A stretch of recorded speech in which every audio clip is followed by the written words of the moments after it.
ফাঁকা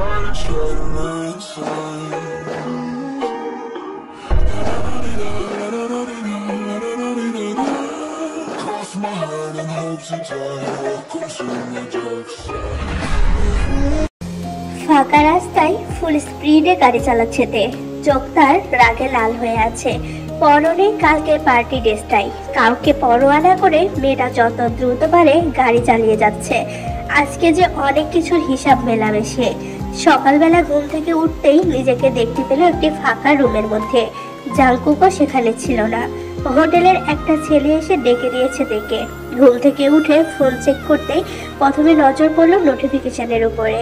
সোশ্যাল মিডিয়াতে এখন হট টপিক হলো জেহব আর আইয়ুর এঙ্গেজমেন্টের কিছু ফটো, আর ক্যাপশনে অনেকে অনেক কিছু লিখেছে, যেমন best couple, made for each other, so beautiful, new couple, আরো অনেক কিছু।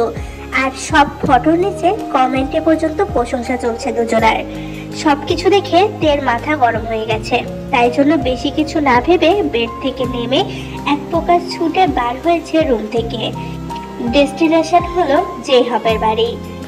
আরো 5 মিনিট পর তে জেহবের বাড়ির সামনে এসে থামলো। তাড়াতাড়ি গাড়ি থেকে নেমে কোনো দিকে না তাকিয়ে বড় বড় পা ফেলে বাড়ির ভেতরে ঢুকে গেল। বড় গেটের সামনে দাঁড়িয়ে থাকা ওয়াচম্যান যেন পুরোটা সময় দর্শকের ভূমিকা পালন করলো। লোকটা আগে থেকেই তেকে চেনে আর তে রাগ সম্পর্কেও অবগত আছে, তাই জন্য কিছু বলতেও পারেনি। তে বড় ড্রয়িং রুমে ঢুকতে প্রথমে তার নজর পড়ল আইয়ুর উপরে। মেয়েটা সোফায় বসে আছে, পাশে বসে আছে জেহব। দুজনে কিছু একটা নিয়ে সিরিয়াস কনভারসেশন করছিল। এমন সময় যে তে আসবে সেটা দুজনের কেউই এক্সপেক্ট করেনি। তেকে দেখে দুজনে উঠে দাঁড়ায়। তে এগিয়ে গিয়ে জেহবের জামার কলার চেপে ধরে। You bastard, how dare you! তোমার এত বেশি সাহস কি করে হয়েছে আমাকে, এই কিমতে হিয়ংকে চিট করো? তোমাকে তো আমি আজকে বোঝাবো আমার সাথে পাঙ্গা নিলে কি হয়। তে স্টপ, প্লিজ লিভ মি, আমি তোমাকে এক্সপ্লেইন করছি, প্লিজ আমাকে ছাড়ো। কি এক্সপ্লেইন করবি তুই? যে কি করে তুই এই মেয়ের হাতে রিং পরিয়েছিস, নাকি কি করে তুই সবার সামনে ওকে কিস করেছিস?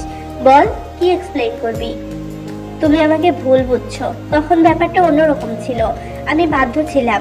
আসলে ড্যাড তখন একদম চুপ, তোর কোনো রকম এক্সকিউজ শুনতে চাই না আমি। তুই আর তোর বাবা, তোদের দুজনকে আমি ছাড়বো না। আমাকে চিট করার ফল তোরা পাবি। এতক্ষণ আইয়ু চুপ করে সব দেখছিল, কিন্তু এখন আর নিজেকে ধরে রাখতে পারে না। আর জেহবের কলারটা তের হাত থেকে ছাড়িয়ে একটু উঁচু গলায় বলে, জাস্ট শাট আপ, অনেকক্ষণ ধরে তোমার ফালতু কথাগুলো শুনছি। আর না, আর তুমি কি বলছো? যেখানে তুমি নিজে কালকে পার্টিতে আসনি, তাই জন্য স্যার বাধ্য হয়ে জেহবের বিয়ে আমার সাথে করিয়েছে। দোষ করেছো তুমি, আর এখন তুমি আবার আমাদের কথা শোনাচ্ছ? তোমার মতো এমন দোগলা মেয়ে আমি কথাটা শেষ করতে পারে না। তার আগেই গালে একটা তীব্র যন্ত্রণা অনুভব করলো আইয়ু। নিজের ব্যালেন্স রাখতে না পেরে সে সেন্টার টেবিলের ওপর পড়লো। মেয়েটার গালে চড় পড়েছে, তাও সেটা অন্য কেউ না, জেহব পেরেছে। তে যদিও হাত তুলেছিল মারার জন্য, কিন্তু ওর হাত আগানোর আগেই জেহবের হাত আইয়ুর গালে পড়ে গেছে। মেয়েটা অবাক চোখে জেহবের দিকে তাকিয়ে আছে। কিছু বলতে নেবে তখনই জেহব চিল্লিয়ে ওঠে, পিয়ের মতো থাকবি, বেশি বকবক করার রাইট তোকে কে দিয়েছে? এটা আমাদের পার্সোনাল ব্যাপার, আমরা বুঝে নিব। তোকে মাঝখানে আসতে কে বলেছে? সে সরি টু তে। জেহবের কথায় আইয়ু চুপ করে গেল। জেহবের হবু ওয়াইফ বলে তার হয়ে বলছিল মেয়েটা, কিন্তু বুঝতে পারেনি তার জন্য জেহব তাকে এমন গিফট দিবে। আইয়ু চুপ করে দাঁড়িয়ে আছে। সরি, ভুল হয়ে গেছে, কথাটা বলে সেখান থেকে চলে গেল। আজ পর্যন্ত কোনোদিনও এত ইনসাল্ট কেউ করেনি তাকে, নিজেকে অনেক কষ্টে ধরে রেখেছিল। আইয়ু সেখান থেকে যেতেই তে বলে, বলো কি বলবে তুমি? ইউ নো হোয়াট, আমি না তোমার মতো এত পাগল না। আমি ভালো মতো জানি এটা কে করেছে, তাই আমি তোমার সাথে না, তোমার ড্যাডের সাথে কথা বলতে এসেছি। কোথায় সেই লোক? ডাকো তাকে। শুনতে পাচ্ছেন মিস্টার লি? নিচে আসুন, আজকে আপনাকে জবাব দিতেই হবে। বড় বেটা বেটা করেন আপনি, এখন কোথায় লুকিয়ে গেলেন? সাহস থাকলে নিচে আসুন। তে কথাগুলো চিল্লিয়ে বলছে। তের এমন রাগ দেখে জেহব পর্যন্ত ভয় পেয়ে গিয়েছে, গলা দিয়ে যেন আওয়াজ বের হচ্ছে না। তে কিছুক্ষণ চুপ করে সেখানে দাঁড়িয়ে রইল, কিন্তু না, মিস্টার লি আসলেন না। এবার তে যেন আর ধৈর্যই কোলায় না। সেখান থেকে এবার নিজে উপরে যাওয়ার জন্য সিদ্ধান্ত নেয়। যেই না তে উপরে যাওয়ার জন্য এক পা বাড়িয়েছে, তখনই কেউ তের বাম হাতের কবজিটা চেপে ধরে। তের চোখ লাল করে পেছনে তাকাতেই জাংকুককে দেখতে পেল। এই মুহূর্তে জাংকুককে এখানে একদমই আশা করেনি কেউ, কিন্তু তের এখন সেসব ভাবার সময় নেই। সে তো এখন লিয়ের কাছ থেকে হিসাব চাই, সেটাই মাথায় ঘুরছে। তাই জন্যই তো মেয়েটা নিজের হাতটা জাংকুকের কাছ থেকে ছাড়ানোর আপ্রাণ চেষ্টা করছে, কিন্তু না, জাংকুক কিছুতেই ছাড়ছে না। তে যতই ট্রাই করছে, জাংকুক ততই চেপে ধরছে। হঠাৎ করেই ছেলেটা সবাইকে অবাক করে দিয়ে তেকে কোলে তুলে নেয়। তে প্রথমে কিছুটা অবাক হলেও পরে জাংকুকের কোল থেকে নেওয়ার জন্য ছটফট শুরু করেছে, কিন্তু জাংকুক কি আর ছাড়ার পাত্র? সেও শক্ত করে চেপে ধরে সেখান থেকে বেরিয়ে আসে তেকে নিয়ে। তে অনেক চিৎকার করছে ওকে নামিয়ে দেওয়ার জন্য, কিন্তু জাংকুক একটা কথাও শোনেনি। ওকে নিয়ে বাড়ির বাইরে চলে আসে। বাইরে দাঁড় করানো ছিল জাংকুকের গাড়ি, তার পাশে ওয়াচম্যান। জাংকুক সেখানে আসতেই লোকটা গাড়ির গেট খুলে দিল। তেকে ড্রাইভিং সিটের পাশের সিটে বসিয়ে গেট লক করে নিজের ড্রাইভিং সিটে বসে গাড়ি স্টার্ট করে জাংকুক। পাগল হয়ে গিয়েছো তুমি? রাগের জন্য ঠিক ভুলের মাথা খেয়েছো? হ্যাঁ, আমি মাথা খেয়েছি। আর তোমাকে কে আসতে বলেছে আমাদের মাঝে? আমি ওই মিস্টার লি মিনহুকে ছাড়বো না। ওর সাহস হলো কি করে আমাকে চিট করার? কথাটা বলে তে সেখান থেকে যেতে নিলে জাংকুক আবারও তেকে চেপে ধরে। বর্তমানে দুজনে একটা শুনশান নিরিবিলি জঙ্গলে দাঁড়িয়ে আছে। পাশে একটা লম্বা নদী বয়ে যাচ্ছে। জায়গাটা শান্ত হলেও সুন্দর। পাখির একটা কিচিরমিচির শব্দ শোনা যাচ্ছে, সাথে সূর্যের মৃদু আলোতে চারপাশটা আলোকিত। জায়গাটা যতই সুন্দর হোক না কেন, তের কাছে এখন সেটা চোখে বাজছে না। সেই সময় ছেলেটা কথা বলতে না দিয়ে ওকে ওই বাড়ি থেকে এক প্রকার জোর করে তুলে এনেছে, আর এখন এরকম একটা জায়গায় এনে দাঁড় করিয়েছে। প্লিজ বেবি, একটু শান্ত হও। একবার আমার কথাটা শোনো, তারপর কোনটা ঠিক আর কোনটা ভুল নিজে বিচার করো। না, আমি কারোর কথা শুনতে চাই না। আমার শুধু ওই মিনহুর কাছ থেকে জবাব চাই। ওকে আমার হাত থেকে কেউ বাঁচাতে পারবে না। ওই লোককে তো আমি... কথাটা শেষ করতে পারে না মেয়েটা, তার আগেই জাংকুক তের ঠোঁট জোড়ে দখল করে নিয়েছে। অনেক গভীর ভাবে কিস করছে দেখে এখন যে শান্ত করার এই একটাই উপায় খুঁজে পেয়েছে ছেলেটা। মাথা গরম হয়ে আছে তের। এখন এই মুহূর্তে কিছু করলে হিতে বিপরীত হবে, আর জাংকুক চাইলেও তেকে মেরে চুপ করাতে পারবে না। তাই জন্যই এই উপায়টা হয়তো কাজেও দিয়েছে। প্রথমে তে একটু ছটফট করলেও পরে আস্তে আস্তে শান্ত হয়ে যায়। এটা যে তের কাছে ভালোবাসার ছোঁয়া, চাইলেও এটাকে প্রত্যাখ্যান করতে পারবে না সে। তাই জন্য নিজের রাগ ভুলে তেও কিসের রেসপন্স শুরু করে। বেশ কিছুক্ষণ কিস করার পর জাংকুক তেকে ছেড়ে দেয়। দুজনে এখন জোরে জোরে নিঃশ্বাস নিচ্ছে। তের কপালের সাথে জাংকুক নিজের কপাল ঠেকিয়ে চোখটা বন্ধ করে আছে। তের প্রত্যেকটা নিঃশ্বাস জাংকুকের ঠোঁটের উপর বাড়ি খাচ্ছে। শান্ত হও প্রিন্সেস, প্লিজ আমার একটা কথা শোনো, তারপর তুমি যা বলবে তাই হবে। বাট প্লিজ এখন আমার কথা শোনো। তে জাংকুকের কথায় ওর দিকে চোখ তুলে তাকালো। ছেলেটা বেশ শান্ত দৃষ্টিতে তার দিকে তাকিয়ে আছে। তের ইচ্ছে করলো জাংকুকের কথা শোনার, তাই জন্যই চুপ করে রইল। জাংকুক বুঝতে পেরেছে তে ওর কথা শুনবে, তাই জন্য তেকে ছেড়ে একটু দূরে দাঁড়ায়। তারপর পকেট থেকে নিজের ফোন বের করে একটা ফটো বের করে তের দিকে এগিয়ে দেয়। তের ফোনটা নিয়ে দেখতেই ওর চোখ বড় বড় হয়ে গেছে। পিকটা ওর আর জাংকুকের দুজনের বিয়ের ফটো, সাথে আরো বেশ কিছু ছবি, যেগুলো সব জাংকুকের ল্যাপটপের মধ্যে দেখেছিল। কিন্তু সেই সব ফটোগুলো এখন সোশ্যাল মিডিয়াতে দেখতে পাচ্ছে তে। এই ফটোগুলো কালকেই ছাড়া হয়েছে, সাথে করা নানা রকমের রোমান্টিক ক্যাপশন। কিন্তু তে যেটা দেখে বেশি অবাক হয়েছে সেটা হলো এটা অন্য কেউ না, মিস্টার লি মিনহু নিজে ছেড়েছে। কিন্তু বড় কথা হলো সবার ফোনে আসলেও তের ফোনে কেন আসেনি? তাই জন্যই তো মেয়েটা প্রশ্নবোধক দৃষ্টিতে তাকিয়ে আছে জাংকুকের দিকে। তেকে নিজের দিকে তাকাতে দেখে জাংকুক একটা দীর্ঘশ্বাস ফেলে।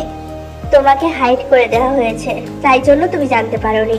আর কালকের পার্টিটা তোমার জন্য ছিল না, ওটা আসলে মিস্টার লি মিনহু নিজের ছেলে আর আইয়ুর জন্য রেখেছিল। সবাই সেখানে জানতো, শুধু তুমি আর জেহব ছাড়া। সত্যি বলতে আমিও জানতাম না ব্যাপারটা, কিন্তু পার্টির মধ্যে একটা মেসেজ পাই যেখানে তোমাকে আর আমাকে একসাথে দেখি। সাথে একটা মেসেজ ছিল যেটা করেছিল মিস্টার লি মিনহু, তাও নিজের ছেলের ফোন দিয়ে। উনি আমাকে ওই রুমে যেতে বলেছিল, কিন্তু আমি জানতাম না উনি তোমাকে আমার সাথে ওই রুমে লক করে দেবে। আমি এসব কথা আজকে জানতে পেরেছি।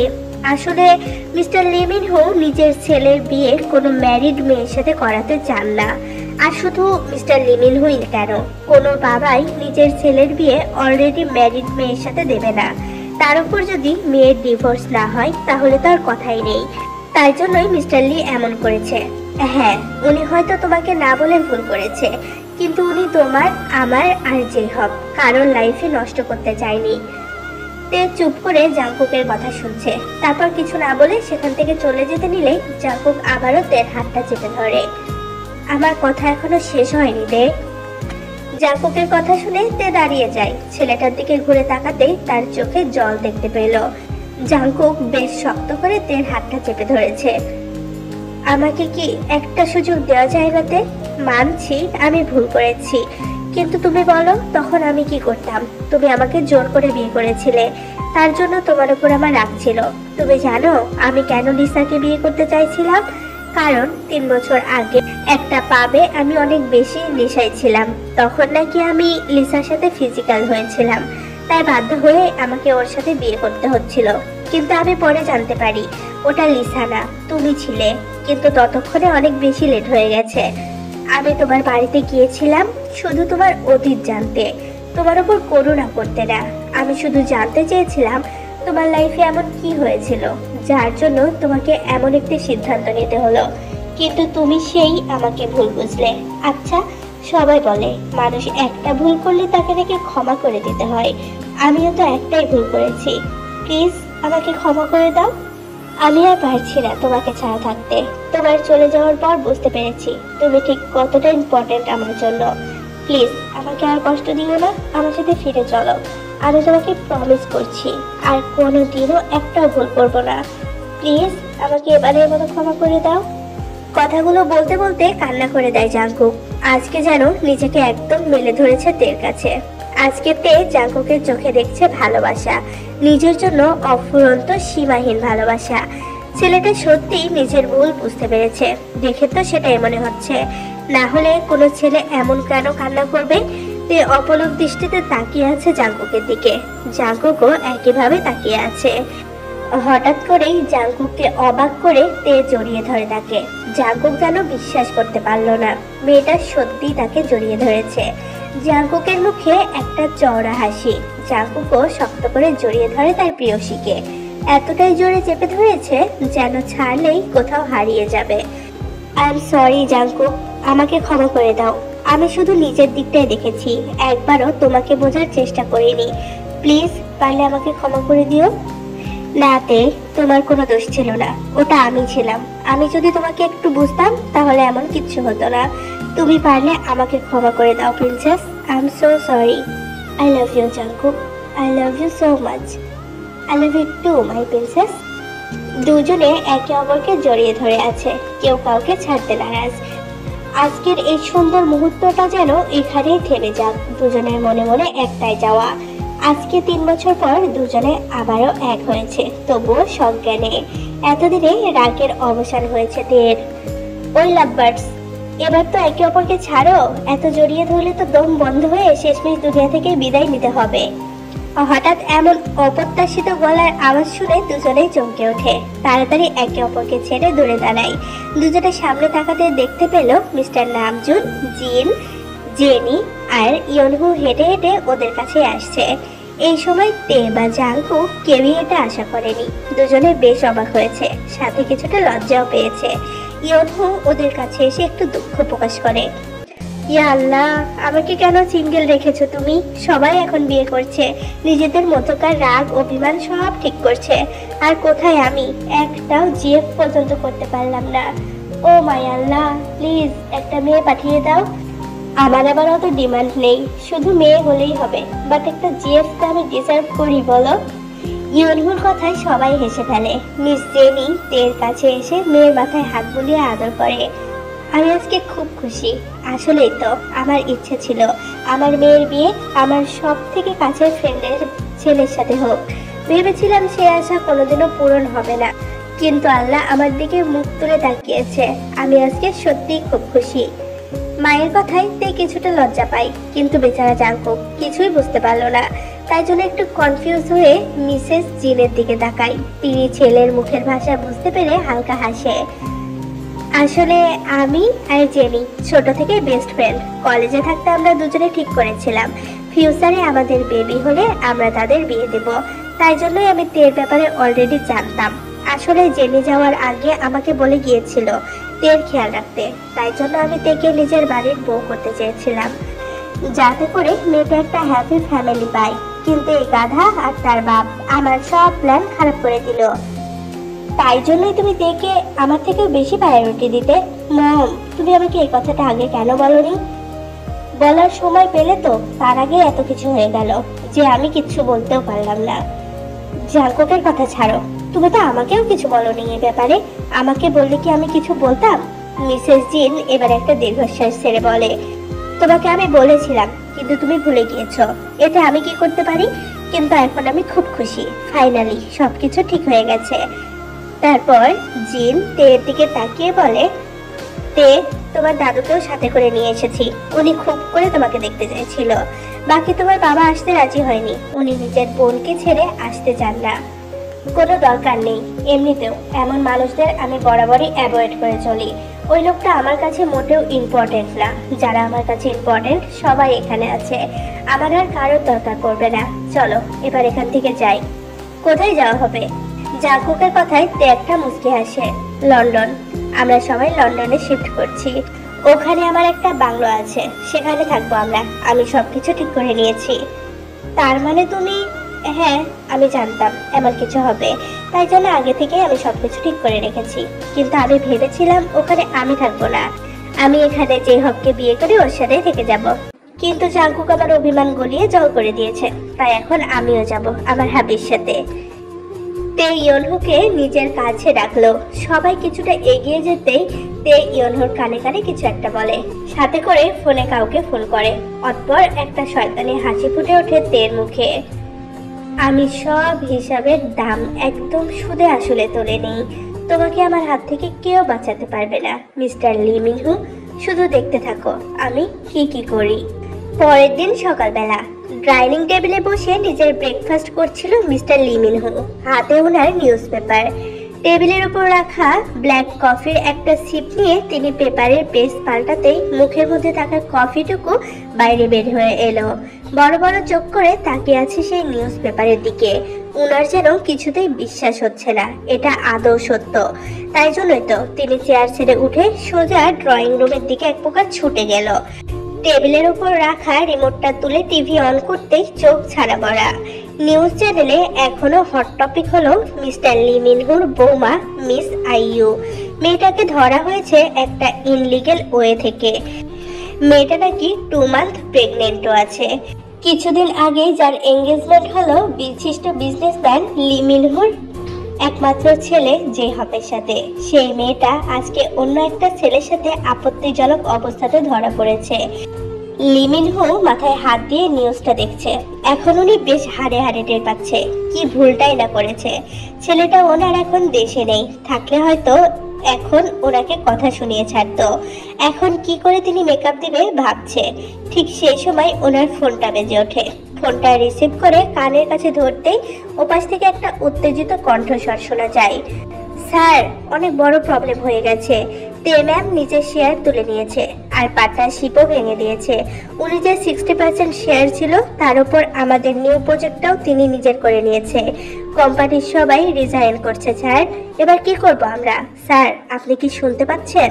ওপাশের লোকটা ক্রমাগত স্যার করেই চলেছে, কিন্তু মিস্টার লি মিনহু যেন সেদিকের কোনো খেয়াল নেই। তিনি এখন নিজের চোখের সামনে নিজের সর্বনাশ দেখছে।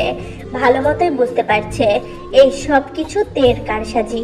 ওই দিনের বদলা মেয়েটা এমন করে নিবে, আগে জানলে হয়তো এমন কিছু করতেন না। এখন ওনার কাছে আর সময় নেই, সবকিছু নিজের চোখের সামনে শেষ হতে দেখছেন তিনি। এসব কথা ভাবতে ভাবতে হঠাৎ করে বুকে ব্যথা অনুভব করে মিস্টার লি। হার্ট অ্যাটাক করেছে। তের করা এই ছোট্ট একটা কাজে লোকটা হার্ট অ্যাটাক হয়েছে। 5 বছর পরে। 5 বছর দেখতে দেখতে পার হয়ে গেছে। সময়ের সমীকরণ অনেকটা পাল্টে গিয়েছে। লন্ডনের একটা বিলাসবহুল বাংলোকে চারিধারে খুব সুন্দর করে সাজানো হয়েছে। বাইরের লন থেকে শুরু করে ভেতরের বড়সড় একটা হলরুমকে খুব সুন্দর করে সাজানো। বেশ অনেক লোকের জমজমাট সেখানে। মিসেস জিন সবার সাথে হেসে হেসে কথা বলছে। নামজুন গেস্টদেরকে ওয়েলকাম করছে। জেনিও জিনের সাথে যোগ দিয়েছে। ওদের কথা বলার মাঝে ইয়নহু সেখানে স্যুট বুট পরে উপস্থিত হয়। এই ইয়নহু, যা তো দেখে আয় তো তোর আপি কি করছে। গেস্টরা যে ওয়েট করছে ওদের জন্য। মম, সবে তো রেডি হয়ে আসলাম, এখনই আবার উপরে যেতে হবে। তুমি যাও না, গিয়ে ডেকে আনো। বেশি বকবক করিস কেন তুই? যেটা বলছি ওটা করতে পারিস না? আমি এখানে গেস্টদের দেখছি তো, তাই জন্য তুই গিয়ে ডেকে আন। যাই। মম, তোমাকে আর ওয়েট করতে হবে না, দেখো ওরা এসে পড়েছে। ইয়নহুর কথায় সবাই মুখ তুলে সিঁড়ির দিকে তাকায়। দেখলো একটা সুন্দর ফ্যামিলি। তে আর জাংকুক, আর জাংকুকের কোলে একটা ছোট 4 বছরের প্রিন্সেস। হ্যাঁ, জাংকুক আর তের মেয়ে। নাম তেকুকি। দেখতে শুনতে ঠিক তার পাপার মতো। এমনকি মেয়েটা পাপা ছাড়া কিচ্ছু বোঝে না। সবসময় জাংকুকের কাছে থাকে মেয়েটা। বাবার রাজকন্যা বলে যাকে। আর আজকে সেই ছোট রাজকন্যার জন্মদিন, তাই জন্যই তো এত বড় একটা পার্টি রেখেছে জাংকুক। মেয়েকে নিজের জীবনের থেকেও বেশি ভালোবাসে সে। ওদেরকে নিচে নামতে দেখে জিন ওদের দিকে এগিয়ে আসে। এই তোদের আসার সময় হয়েছে, জানিস সবাই কতক্ষণ থেকে ওয়েট করছে। আমাকে কিছু বলবে না প্লিজ, সব করেছে তোমার ছেলে আর নাতনি। আমি তো অনেক আগেই রেডি হয়ে গিয়েছি, কিন্তু এরা দুজনে এটা পরবো না, ওটা পরবো না, এটা ভালো লাগছে না, ওটা ভালো লাগছে না। উফ, পুরো মাথা চিবিয়ে খেয়ে নিয়েছে আমার বাবা আর মেয়েতে মিলে। জাংকুক, বড় হয়ে গিয়েছিস, কিন্তু এখনো সে বাচ্চাই রয়ে গেলি। মম, আজকে আমার প্রিন্সেসের বার্থডে, সবকিছু স্পেশাল হওয়া দরকার, তাই জন্যই তো লেট হলো। হয়েছে, এবার আয় দেখি। ওইদিকে ক্যামেরাম্যান ওয়েট করছে, তাড়াতাড়ি আয়। জিওন ফ্যামিলির সবাই স্টেজে উঠতেই সবাই সেদিকে এগিয়ে এলো। ক্যামেরাম্যান সবকিছু ঠিক করে নিয়ে বলে, রেডি সবাই? 1 মিনিট। হঠাৎ তের কথাই সবাই চমকে ওর দিকে তাকালো। তে একটা মুচকি হাসি দিয়ে স্টেজ থেকে নেমে গেল। সবাই বেশ কৌতূহল নিয়ে তাকিয়ে আছে ওর দিকে। মেয়েটা আসলে করতে কি চাইছে। তে স্টেজ থেকে নেমে কিছুটা দূরে দাঁড়িয়ে থাকা একটা নীল রঙের শাড়ি পরিহিত মেয়ের কাছে গিয়ে দাঁড়াই। কাম ন্যান্সি, চলো ফটো তুলবে। কিন্তু আমি কি করে? না মানে এটা তো একটা ফ্যামিলি পিক, তাহলে আমি? হ্যাঁ, এটা একটা ফ্যামিলি পিক, আর তুমিও তো আমাদের ফ্যামিলির একটা অংশ। তুমি ইয়নহুর হবু স্ত্রী। সেদিক থেকে দেখতে গেলে তুমি আমাদের ফ্যামিলি মেম্বার, তাই আসো আমার সাথে। তের কথায় ন্যান্সি নিজের বাবার দিকে তাকায়, যিনি কিছু দূরে চেয়ারে বসে আছে। মেয়েকে নিজের দিকে তাকাতে দেখে তিনি মাথা নাড়িয়ে সম্মতি জানালো। ন্যান্সি বাবার পারমিশন পেয়ে হালকা হেসে তের সাথে স্টেজে চলে যায়। এখন সবাই স্টেজে দাঁড়িয়ে আছে। তে আর জাংকুক মিডলে, পাশে ইয়নহু আর ন্যান্সি। জাংকুকের পাশে দাঁড়িয়ে আছে মিসেস জিন আর মিস্টার নামজুন, আর ন্যান্সির পাশে দাঁড়িয়ে আছে মিসেস জেনি। আর বাড়ির সব থেকে ছোট মেম্বার নিজের বাবার কোলে গলা জড়িয়ে বসে আছে। ক্যামেরাম্যান আবার সবকিছু রেডি করে। 3, 2, 1 বলতেই একটা ক্লিকের শব্দ আসলো, আর ক্যামেরা বন্দী হলো খুব সুন্দর একটা ফ্যামিলি, সুন্দর একটা মুহূর্ত।